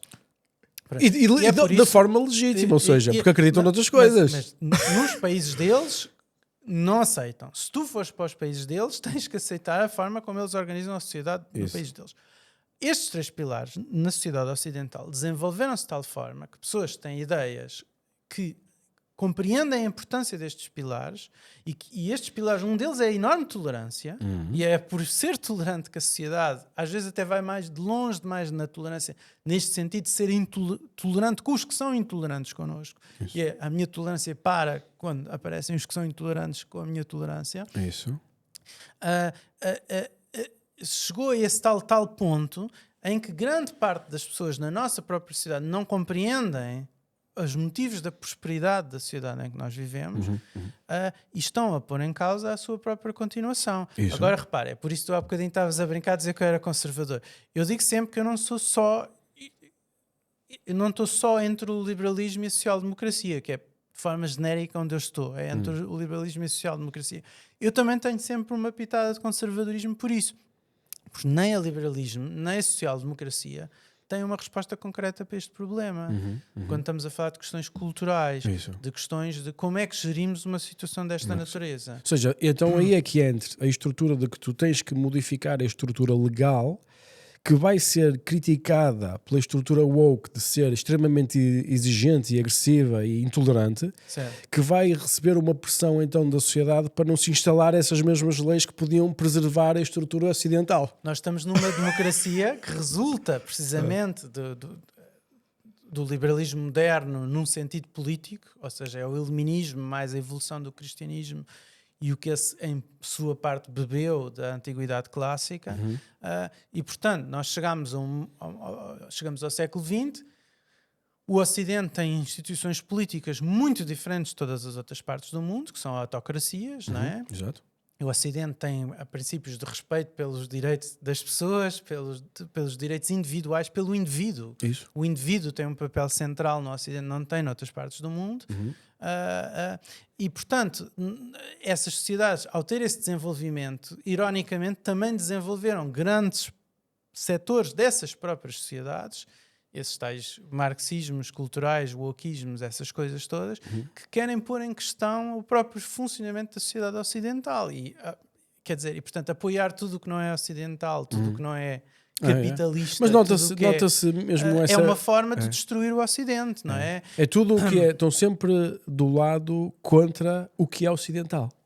Se o Ocidente defende isto, é contra isto, ou seja, é uma visão super interessante essa de... Pois, mas isso tem-se infiltrado. Repara, nos próprios Estados Unidos da América Isso. polarizaram de tal forma que tu, de um lado tens um candidato, bem, é o Trump, não vale a pena criticar, porque eu partilho muitas das críticas que são feitas por aí, portanto não vale a pena bater molhar o molhado. Mas por outro lado tens um Partido Democrático que está muito woke. Exato. Não é? E tu dizes, Trump parece-me interessante. E portanto, Tu ficas tão em duas pânico. escolhas más, não é? Exato. E portanto, quando o Ocidente chega a este ponto, não é? Exato. Em que tu, para rejeitares o Trump, tens de aceitar uma candidata que diz coisas muito graves, Exato. em termos de, lá está, de antimérito, Isso. em função só os resultados importam, Exato. só os outcomes é que importam. Isso é muito grave e são sementes que podem dar cabo do Ocidente. Tu achas que este será o momento onde realmente se dá uma mudança estrutural na forma como a sociedade olha para estes temas? Achas que é agora, por exemplo, onde se decide para que lado é que vai tender, ou para um lado e se calhar a sociedade ocidental acaba como a conhecemos, ou uma reação e então existe a preservação da sociedade, mas muda fundamentalmente o nível de tolerância ao exterior? É isso, ou seja, é isso que é difícil saber. Como eu digo, eu acho que em toda a direita, em toda a Europa, a direita, mas direita a sério, vai começar a ganhar de forma sistemática. Frente Nacional vai ganhar em França. Eu não votaria na Frente Nacional. Há aspectos daquilo que acho inaceitável. Aliás, o partido Rassemblement Nacional vem de um partido que tinha origens... O pai da Le Pen era um tipo que tinha simpatias nazis mesmo. Portanto, para mim tudo isso é completamente inaceitável. O meu lado liberal considera isso uma coisa horrorosa. Ou seja, porque os partidos aqui de direita também têm um aspecto autoritário, não é? O Chega é muito diferente. É uma coisa... Todos os partidos têm de se adaptar à natureza do país em questão, não é? Portanto, e estes partidos, digamos, muitas vezes são bastante de direita, lá está, nestes temas culturais, mas não em termos económicos. Exatamente. Defendem muito a intervenção do Estado, defendem às vezes até controles dos preços, defendem todo tipo de asneiras económicas que não são boas para o desenvolvimento. Que é o que eu acho que vai sociedade. acontecer à Europa. A Europa vai entrar por esse... E portanto a reação está a existir. Existe a reação cultural, mas a degeneração económica da Europa, que começou há 20 ou 30 anos, achas que vai Eu continuar? sou muito pessimista em relação à Europa. Eu também, estamos juntos. Ao futuro dos Estados Unidos não sou tão pessimista, Eu sou também mais otimista. Eu também. Acho que o wokeismo é uma ameaça gravíssima nas universidades, gravíssima, porque é um setor que eu conheço bem, é o meu setor, não é?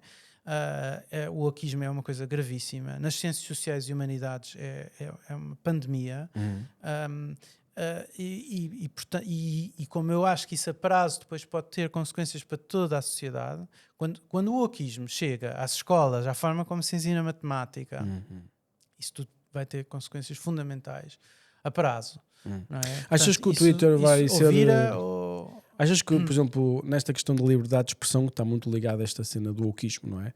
Porque há uma parte da população que começou a reagir com motins, nas redes sociais, houve muita censura. O Elon Musk comprou o Twitter e a partir daí aquilo é um bocado mais uma selva, não é?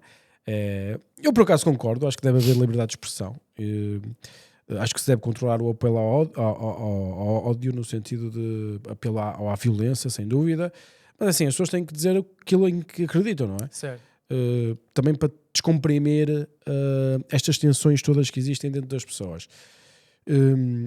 E então acho que as redes sociais, concordo com o Elon Musk quando ele diz que as redes sociais devem cumprir a lei, não devem ser uma cena de uma forma de utilização de censura arbitrária por uma empresa. Ou seja, acho que isso é que faz sentido. Depois as pessoas façam as leis. No entanto, a Europa é fundamentalmente diferente dos Estados Unidos em muitas coisas, e uma delas é na liberdade de expressão. O que eu quero dizer é, eu acho que, por exemplo, o Twitter vai ser proibido na Europa da forma como está. Eu acho que é incompatível com... Não sei, sabes que eles tiram aquele idiota francês que mandou aquela carta ao Elon Musk.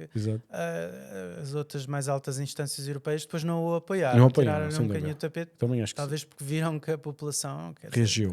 Não gostou também de ver aquilo. Não é? O Twitter tem 100 milhões de utilizadores na Europa, ou seja... Eu acho que o Twitter é um bocadinho uma bolha, no sentido para nós... E para os portugueses então é mesmo uma bolha. É uma bolha. Acho que tem para 30 pessoas lá. Vêm à televisão, não é? Claro, sem dúvida. Exato. Eu penso que foi o George Orwell, que até é uma pessoa que era um socialista, mas um socialista democrático, que ele achava que podia existir. É debatível se é possível haver socialismo democrático, é diferente da social-democracia. Mas ele disse algo como George Orwell... uma sociedade livre é uma sociedade em que nós podemos dizer aos outros o que eles não gostam de ouvir. e que temos a capacidade, não somos proibidos de dizer aos outros e as pessoas, olha, não gostam, têm que engolir. Exato. E é muito perigoso tentar construir uma sociedade em que toda a gente pode dizer que é ofendida e tu não podes dizer nada porque ofendeste alguém e estão-se a deixar ofender por tudo o que tu digas.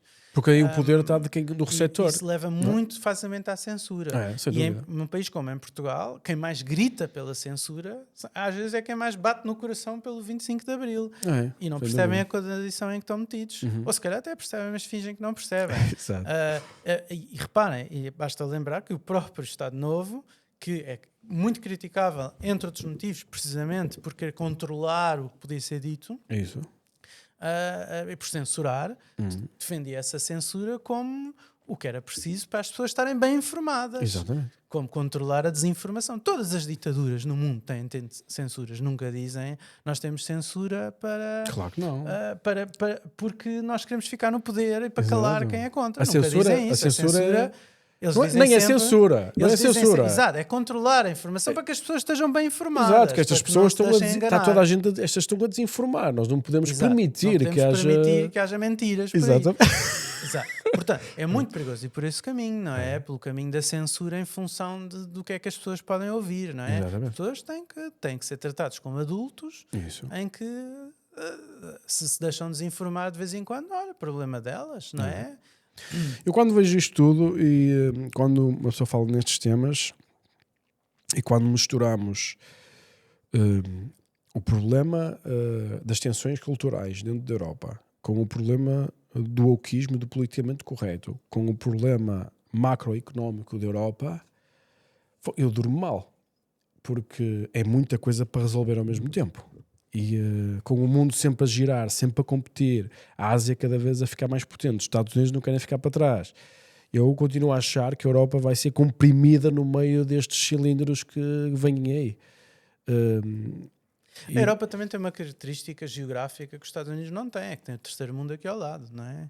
Ou seja, ainda estás a pôr mais lenha para a fogueira. ou seja, tu que estás a dizer, eu estava a dizer que as coisas estão mal. Tu dizes, mas espera, ainda há aqui uma coisa pior. Que ainda prejudica. É mais difícil gerir as fronteiras quando tens o terceiro mundo ao lado. Muito mais difícil. Os Estados Unidos têm o México ao lado, é um país de desenvolvimento apesar de neste momento estar as pessoas que vêm para o México, poucos mexicanos estão a entrar na fronteira entre o México Mas e lá está. A diferença de desenvolvimento entre o México e os Estados Unidos é muito mais pequena do que a diferença de desenvolvimento entre os países que estão aqui mesmo ao sul da Europa e a Europa. Completamente. A Europa é um poço de bem-estar para estas pessoas, não é? E não é simples resolver o problema delas, nem é claro que seja a Europa que deva intervir para o fazer. Aliás, décadas de ajudas financeiras da Europa para vários países africanos não têm dado resultados nenhuns de jeito. Tens alguma tese de como é que isto pode ser resolvido, ou se temos alguma chance para resolver isto? Isto é um bocadinho como resolver o problema de Portugal, ou seja, uma coisa é dizer em abstrato o que é que deveria ser feito. Isso. Eu posso dizer em abstrato quais são as políticas que eu acho que levariam ao desenvolvimento económico. Posso dizer assim, devemos fazer isto, devemos não deixar que, por exemplo, controle de preços é péssima ideia. Por exemplo, devemos que nas universidades só se contrate por mérito, devemos acabar com essas cotas das empresas, essas coisas todas. Eu posso dizer, dizemos, isso. Mas depois também posso dizer porque é que isso não vai acontecer e porque é que o processo político não vai fazer as escolhas certas. Foi tu que explicaste até agora, não é? Esta estrutura, esta ligação ao wokeismo, problemas culturais. Uma coisa, o que é que são as escolhas certas? Isso. Outra coisa é porque é que as escolhas certas não vão ser feitas e não é possível. Exato. Então quando é que vais emigrar para os Estados Unidos? Não sei. Isso depende. Também lá está, eu não tenho as características certas, apesar do currículo, para se calhar, se tivesse exatamente o mesmo currículo, mas outras características, já tinha tido uma oferta numa universidade melhor. Até, às vezes eu já tenho tido interesse nas universidades americanas, não é impossível que mude.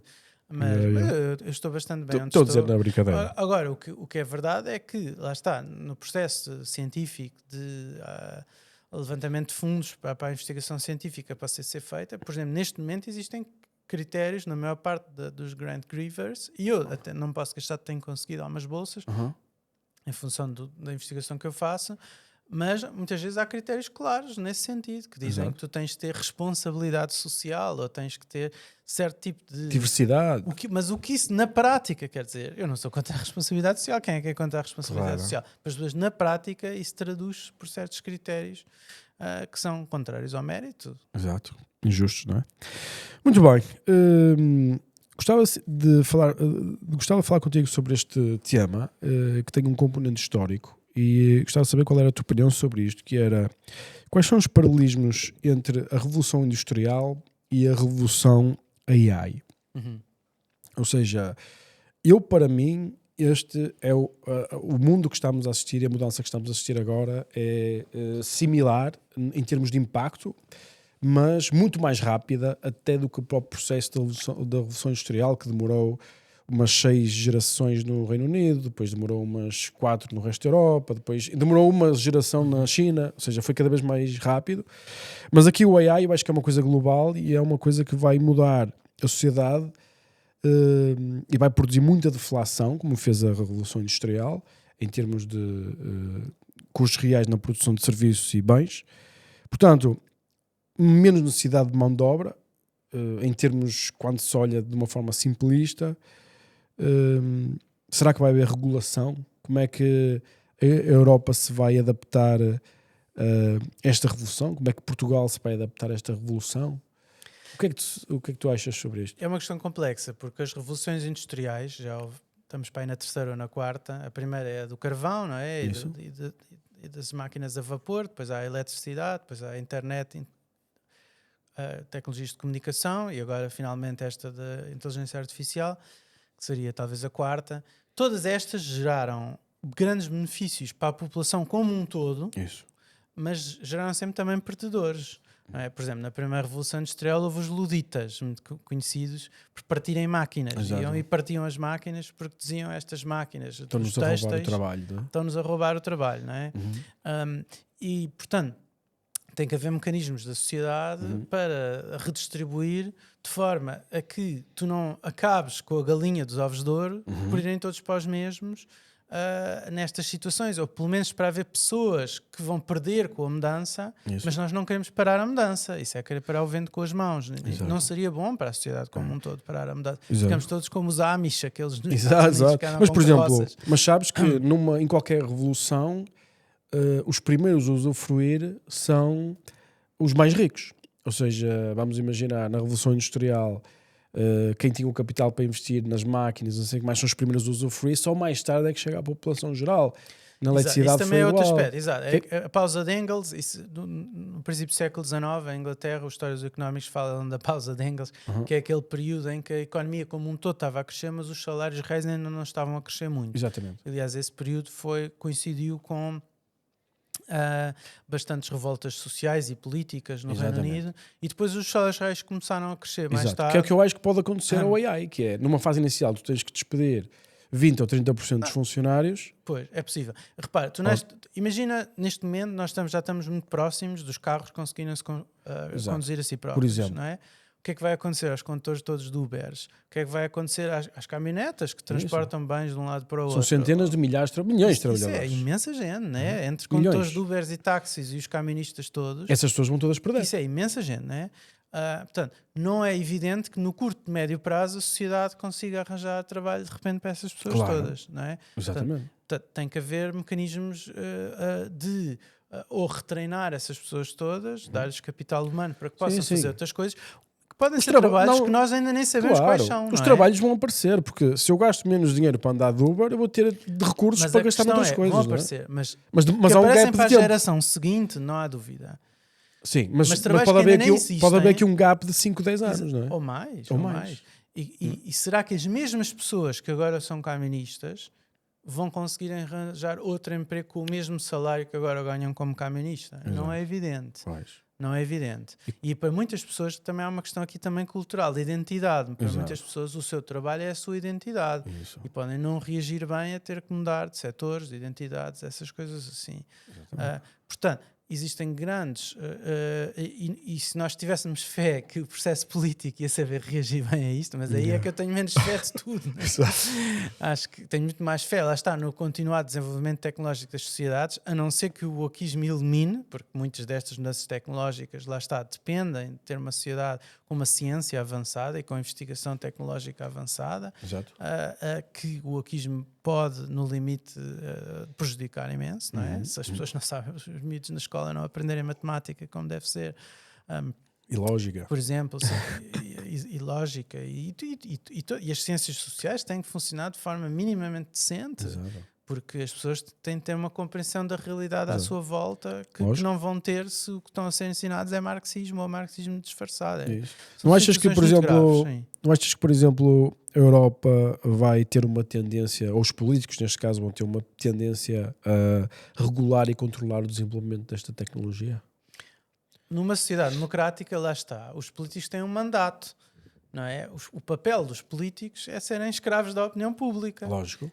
Quando os políticos têm capacidade de liderança, por vezes também conseguem moldar, ou pelo menos convencer retoricamente, influenciar a opinião pública. Este é o caminho certo, aquele não é o caminho certo. Exato. Os grandes políticos que ficam para a história são capazes de fazer isso, tentar explicar à sociedade porque é que certos caminhos são os caminhos errados. E achas que vai acontecer isso aqui? Eu tenho pouca fé por vários motivos. Aliás, nós temos uma grande crise de liderança na Europa. Na Europa, então, a crise de liderança é horrorosa. Quer dizer, a Europa... Eu sou apoiante da União Europeia, fui contra o Brexit, sou contrário a muitas políticas europeias, como sabes, sou contrário a certas políticas europeias, mas considero que, de facto, a Europa tem problemas democráticos no sentido em que a eleição que existe é para o Parlamento Europeu, para as outras grandes altas instâncias não há uma eleição direta, é tudo de forma muito indireta, e depois de facto temos alguns dos piores políticos aí para a Europa, por exemplo a nível nacional isso é claríssimo, quer dizer, os que vão para a Europa são os piores, são os piores, os absolutos idiotas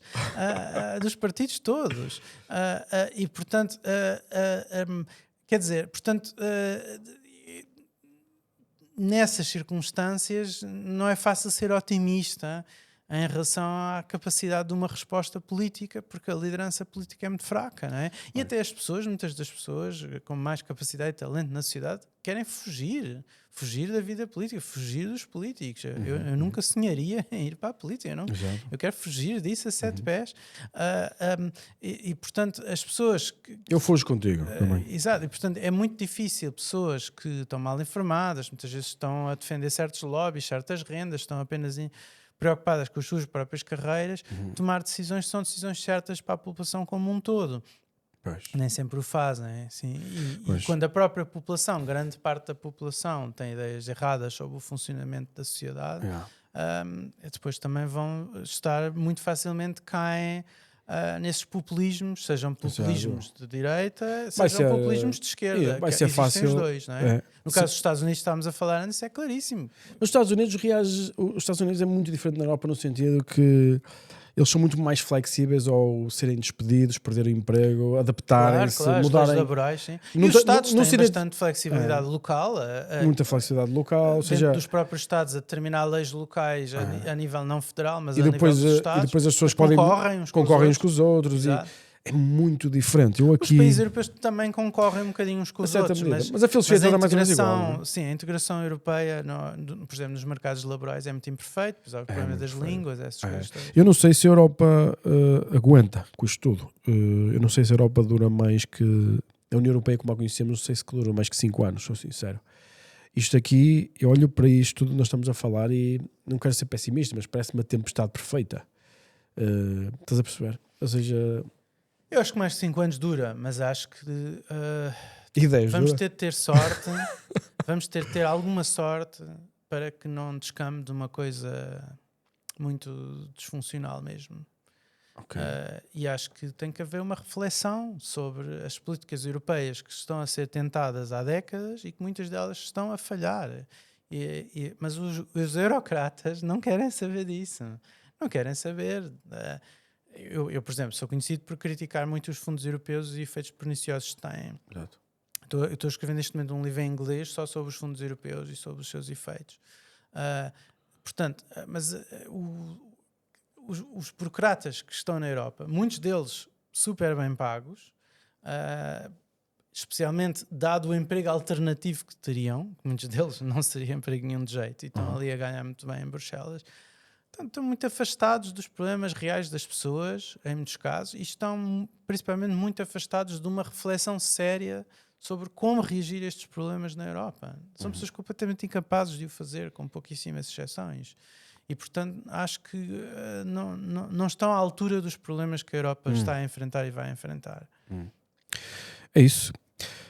Acho muito bem.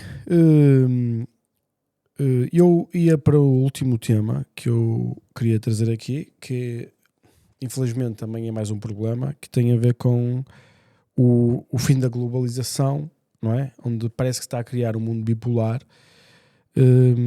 e isto também tem implicações na Europa e em Portugal, na medida em que, mais uma vez, acho que nós ficamos comprimidos no meio deste conflito, não é? Ou seja, nós falávamos há pouco que a Alemanha tem um modelo económico que dependia de energia barata que vinha da Rússia, e que o modelo económico da Alemanha era baseado também no proteccionismo, não é? E continua da indústria automóvel e a indústria pesada também, no facto de o problema demográfico assola agora a Europa, que tem impactos também na questão da industrialização, e sendo a Alemanha este motor económico e que já está em recessão já há algum tempo, não é? Acho que já entrou em recessão. A Alemanha tem tido alguns problemas, sim.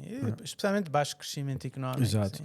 Pronto, portanto, e olhamos para a Europa, mesmo os países da Europa, nos últimos 20 anos, pouco cresceram, se cresceram alguma coisa, não é? Alguns muito mais que outros. Portugal é um desastre, É, outros Portugal não são tão maus. Mas, sim. Olhando assim, A Europa Portugal, do Leste, Espanha, por exemplo, tem tido um desenvolvimento. Se tirarmos a bastante. Europa do Leste e olhamos só para a Europa, Portugal, Espanha, França, Itália, Todos esses estão a ter, França, de alguma forma, problemas, Alemanha, até a própria Áustria, não é? Não se vê um progresso económico e evolução como se vê nos países da Ásia, que foi uma coisa impressionante nos últimos 20 anos. Portanto, há aqui um problema. De um lado temos os Estados Unidos e o mundo ocidental, para quem se aproxima dos Estados Unidos. Do outro lado temos China e Rússia e o mundo, se calhar, asiático. Não sei, depois há ali muitos países independentes, mas não sei se pode chamar mundo bipolar ou o fim da globalização, podemos dizer. Concordas com isso? Bem, em termos estatísticos, a globalização parou, digamos, de avançar, a integração, não é? Está talvez um ligeiro recuo, mas mesmo assim o mundo está num nível, ainda, por enquanto, num nível de grande integração entre os países, não é? Nós tínhamos tido uma situação em que tu só chegaste ao nível de globalização que já tinhas tido antes da Primeira Guerra Mundial, em 1914, por volta de finais dos anos 80. Foi? Sabia disso. Isso é incrível. Antes da Primeira Guerra Mundial, o mundo estava muito globalizado. Aliás, há estimativas de historiadores económicos que mostram exatamente qual foi o momento. Foi por volta de finais dos anos 80 que o mundo voltou, porque o mundo tinha estado a globalizar muito na primeira idade da globalização, que é entre mais ou menos a década de 70 do século XIX e a Primeira Guerra Mundial. Depois, com a Primeira Guerra Mundial, que foi um conflito absolutamente traumático, talvez o evento mais importante do século XX, porque depois influenciou imensa coisa em todo o século XX. Mas aí quebrou-se essas ligações económicas? Exato, porque à venda da Primeira Guerra Mundial os países pararam de ter a integração que tinham tido, e isso voltou imenso atrás. E depois apareceu um grande proteccionismo que se aprofundou com a Grande Depressão a partir de 1929. E depois da Segunda Guerra Mundial, portanto, este período entre as guerras foi um período do fim da globalização que tinha havido e de um grande retroceder dessa globalização.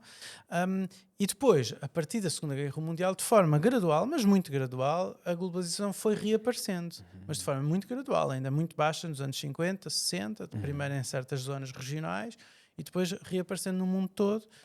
E quando tu chegas aí a finais dos anos 80, a globalização voltou a atingir os níveis que tinha atingido. Depois, quando houve aquela crise financeira de 2007, 2008, a globalização, digamos, parou, mas ficou mais ou menos ali num platô, sem também voltar muito atrás. Isso é verdade. E, portanto, há um gráfico muito interessante que mostra isto do Barry Eichengreen, que é professor em Berkeley, de História Económica. E depois, podem ver se procurarem Barry Eichengreen, History of Globalization, qualquer coisa assim. Há medidas disto, isto é possível medir estatisticamente. Portanto, agora, questão é, nós temos tido um período, desde o fim da União Soviética, lá está, temos tido um período que o Fukuyama chamou o fim da história, talvez. Às vezes a forma como a tese dele é descrita não é exatamente o que ele escreve no livro, mas para simplificar um bocadinho, tinha parecido que só havia um modelo económico que era viável para o mundo, não é? Porque o modelo económico, lá está, do comunismo, do socialismo verdadeiro, não funcionava, não é? Exato. Portanto, as democracias ocidentais, liberais, digamos capitalistas, que na verdade são economias mistas também, Claro. com alguma regulação e intervenção do Lógico. Estado no mercado, Tinham mais prosperidade. pareciam ser a única solução para andar para a frente e, portanto, todos os países iriam ter de imitar esse modelo.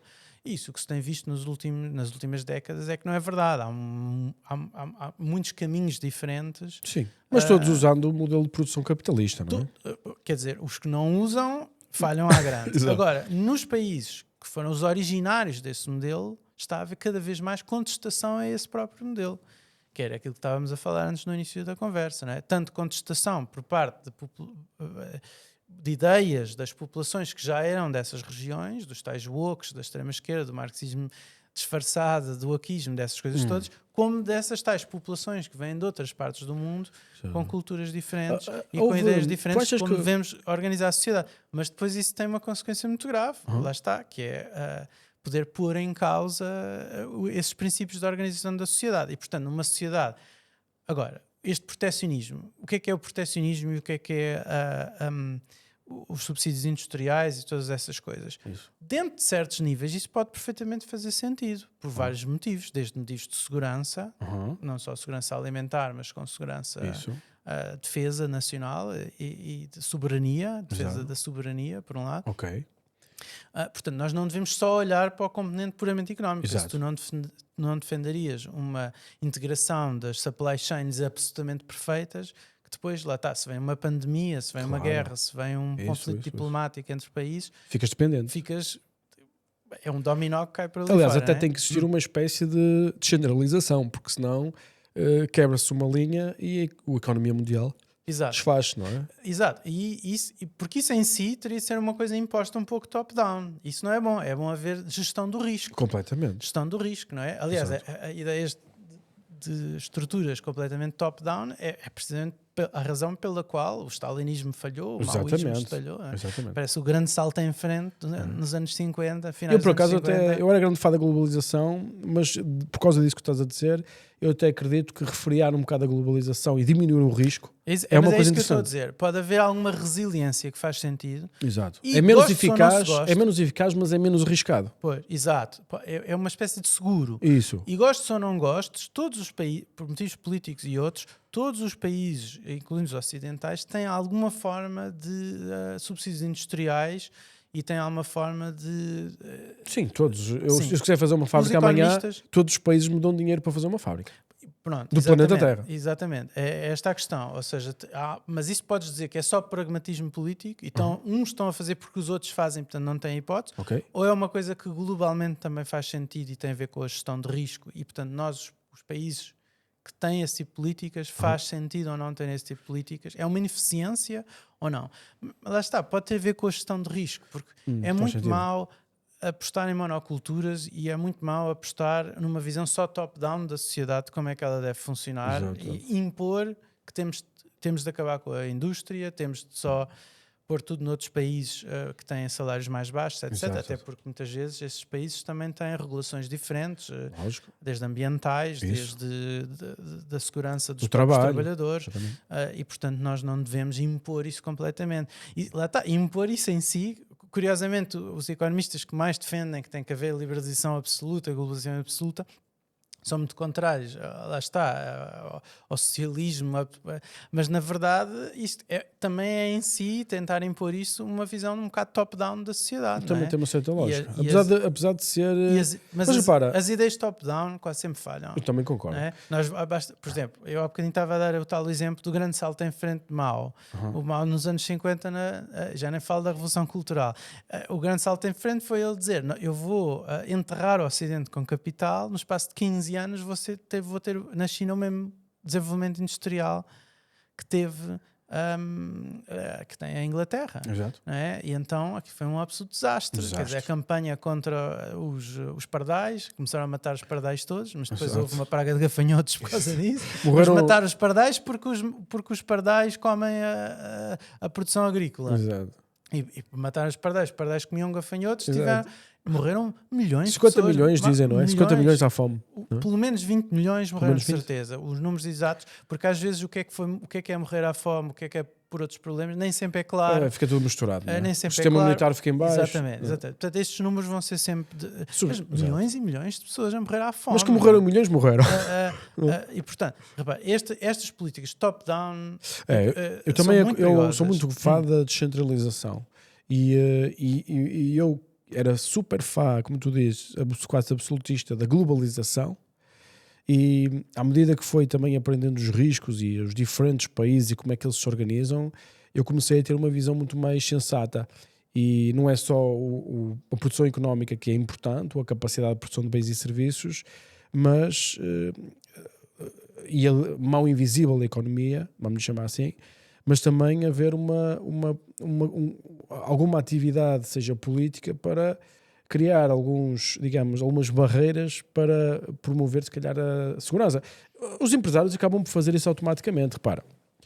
E não é preciso ser legislado. Por exemplo, quando começou o Covid, despertou muito interesse para muitas pessoas e para muitas empresas e muitos empresários dizerem: eu não posso ficar dependente da China.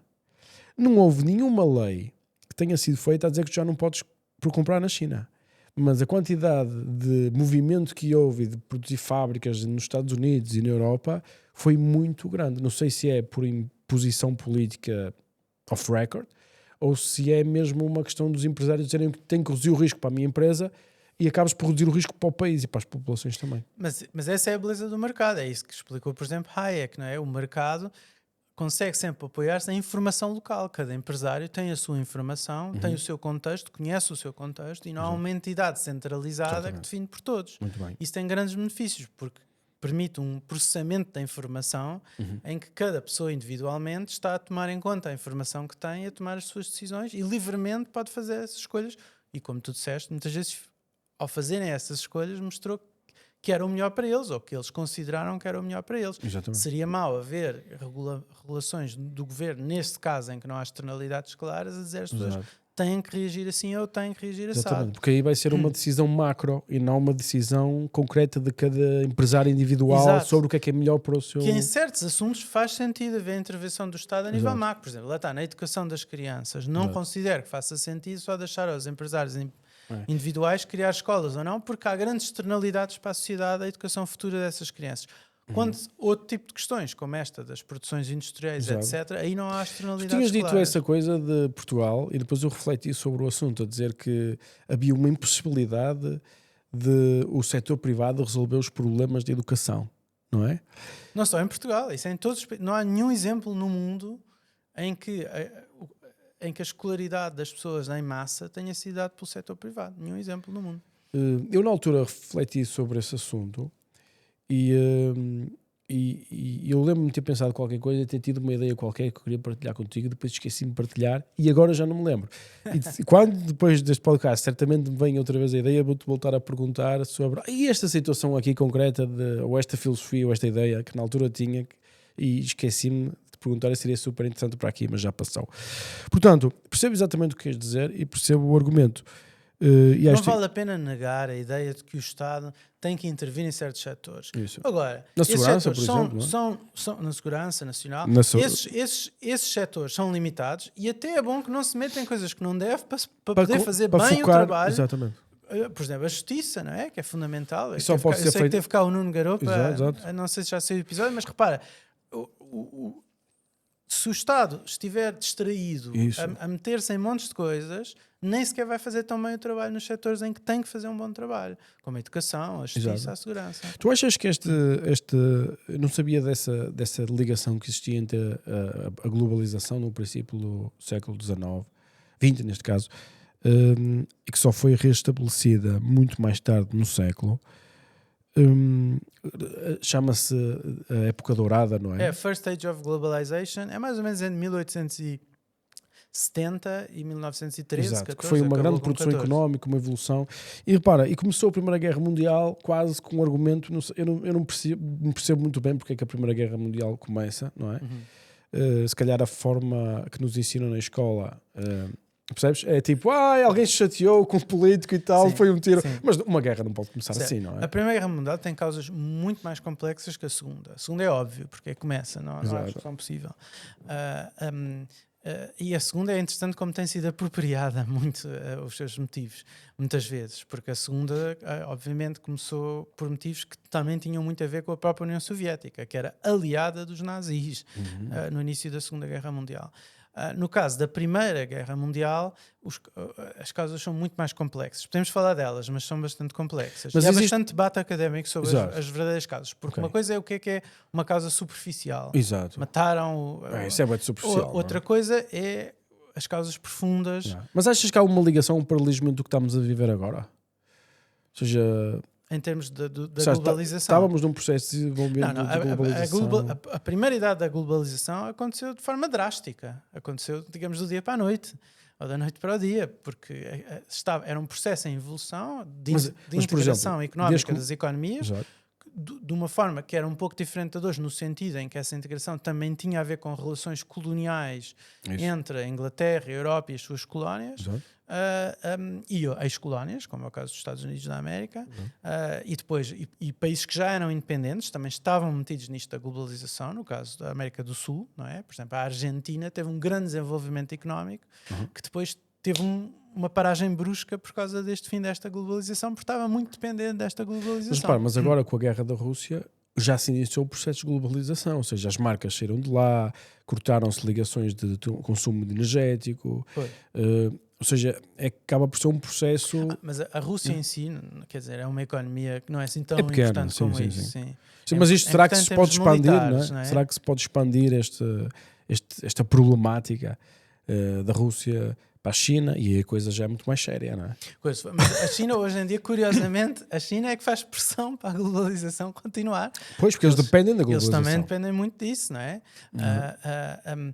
E portanto, não é claro o que é que vai acontecer. Isto é um processo sempre com uma componente política importante e que não pode nem deve ser ignorada, não é? Portanto, eu não tenho uma bola de cristal para saber o que é que vai acontecer exatamente. Por enquanto, a situação, os níveis de globalização ainda estão bastante altos. Não é para mim evidente o que é que vai acontecer a esse nível. Vamos ter que esperar para ver como é que o mundo se desenvolve, não é? Muito bem. Não foi espetacular. Vamos ter aqui muita coisa para digerir, não é? E informação super útil para nós tentarmos perceber o que é que vai acontecer ao mundo. Ou seja, nós não, é tudo, nada disto, nada do que pode acontecer ao mundo é tudo probabilístico, ninguém sabe o que vai acontecer. Nós estamos, não é? Estamos a falar numa perspectiva, digamos... Depende de várias contingências. Claro, ou seja, depende, às vezes são movimentos, até coisas simples que acontecem que mudam a história, não é? Nós nunca sabemos. Portanto, sabemos é que estamos com muitos problemas para resolver, sem capacidade de liderança para os resolverem, segundo o Nuno Palma. Portanto, vamos ver como é que vamos resolver, como é que os europeus e os portugueses vão se adaptar a esta realidade que se apresenta. Portugal aqui não conta nada, não é? Eu sei, não conta. Contra para os portugueses, não é? Os portugueses, não é? Eu concordo contigo nesse sentido, que é mais importante para os portugueses quem é o presidente dos Estados Unidos, quem é que é o primeiro-ministro em Portugal. Eu acho que tem mais impacto isso do que propriamente quem é que aqui é eleito. Quando olho numa visão macro, não é? Portanto, muito obrigado por estares aqui e por teres tirado aqui um dia de férias para partilhar aqui com a audiência mais informação super útil e espero ver-te noutro dia. Muito obrigado. Prazer, muito obrigado. Foi um prazer.